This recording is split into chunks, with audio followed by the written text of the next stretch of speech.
So I went for a long walk with my dogs, and I knew I was opening the gates to hell. But I realized I could not work for this company anymore. How could I ethically consult for them in a community in BC when they were lying to my community? So I resigned in writing. Well, that started all kinds of waves in the company. The next day, the team that I was working on, I continued my work, by the way. I didn't charge in Canada, but I finished the project I was on, so I wouldn't leave them in the lurch. It was for the National Energy Board. And one of the guys on the team, he phones me up and he says, "Hey, Jess, they're running around here like chickens with no heads. They want to figure out how to fire you." Too late. So they do an open house, finally. And in this open house, they told us we had to figure out what the adverse effects were. Well, they should have done that before they started the adverse effects. And they filmed the event, not like these guys. They would bring the camera. If somebody had a question, they would zoom the camera right into the person's face. And I watched as my community shrank. Alberta is a fiercely proud place. It's one of the things I love about Albertans. I thought it was a terrible thing they did. Now remember, Canada had already perked and fracked our aquifers. And they promised us in this meeting they would never do such a thing. And they never gave the community the promised copies of the filming, I think because of what they had said at the meeting. Now I'd like to talk about water. Being fracked is not just about the water. I will talk a little bit about hexavalent chromium, or chromium-6, made famous by Aaron Brockovich. Joyce Nelson did this article. What I loved was the headline they put, the subheadline, "Natural gas gains, water loses." And that has been my experience, and that has been the experience of many. Is explosive water natural? Everywhere the water goes bad, the regulators, the elected officials, the industry, lots of the community people, "Oh, it's natural, it's always been like that." I never heard the water was always like that until after I went public. And for my legal case, we looked at 2,300 water well records, 50 square miles around my place. Someone's smiling, yeah. Yeah, it's in all those water wells over there by Road.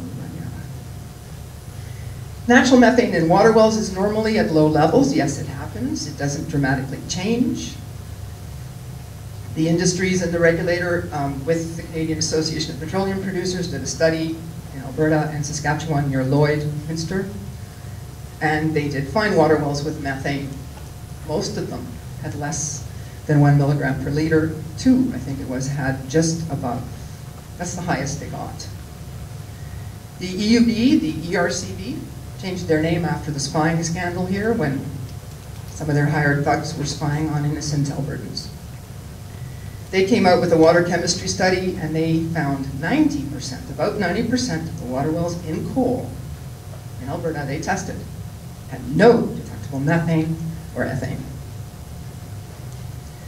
Now we don't just have methane in our water, we also have ethane, propane, butane. Not all of us, the water wells are all affected differently, but the range of methane in our water is incredible. Industry in that report for the Canadian Association of Petroleum Producers and the regulators and companies admitted in the report that there's a risk of explosion at 1 milligram per liter. We have 30 to 60 times that, 66 times that. So here's the data. I want to show, Andrew had brought up that they don't just frack once, they don't just perk once. So how sound is the casing that they keep telling us? I've read about that repeatedly. Oh, we have all these layers and layers of cement and steel that protects your water. Well, in Canada, perforated right through those into our drinking water. They did 24 perks. Oops.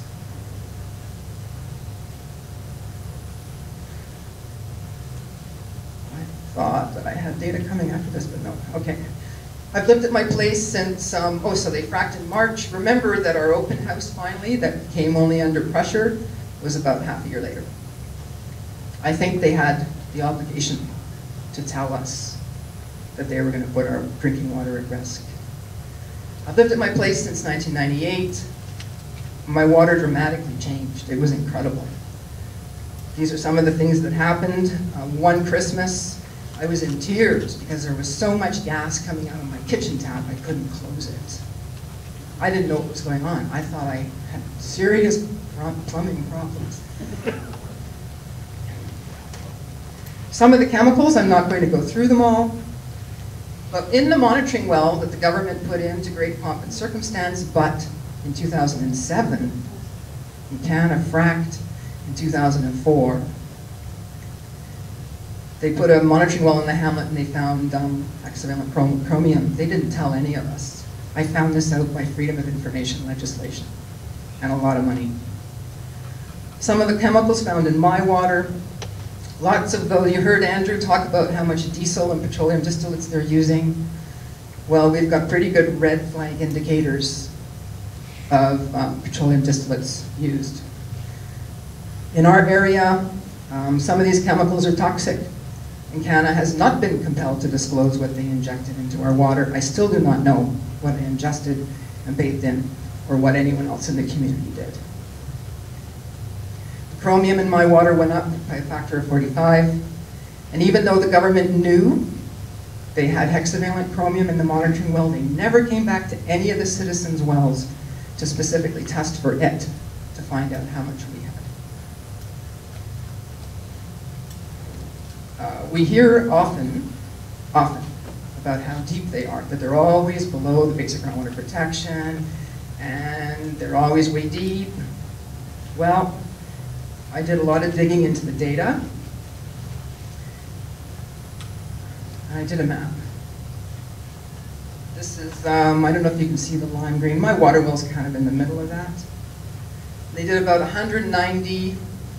Now, most of these are repeatedly perfed and repeatedly fracked. Those are 190 of them above, were perfed and fracturated, perfed and or fracked above the basic groundwater protection.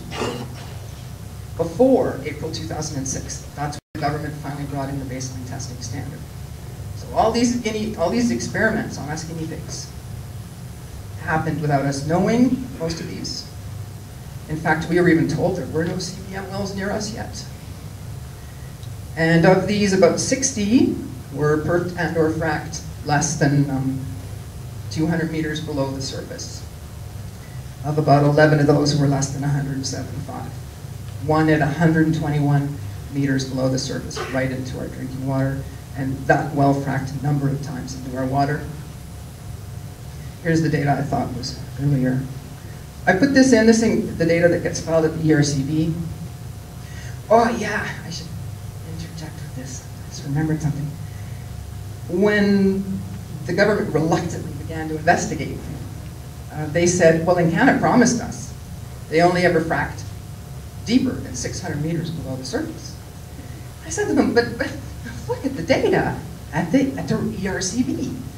And they said, oh no, we can't do that because you might have broken in and altered all the data. Wonder Woman.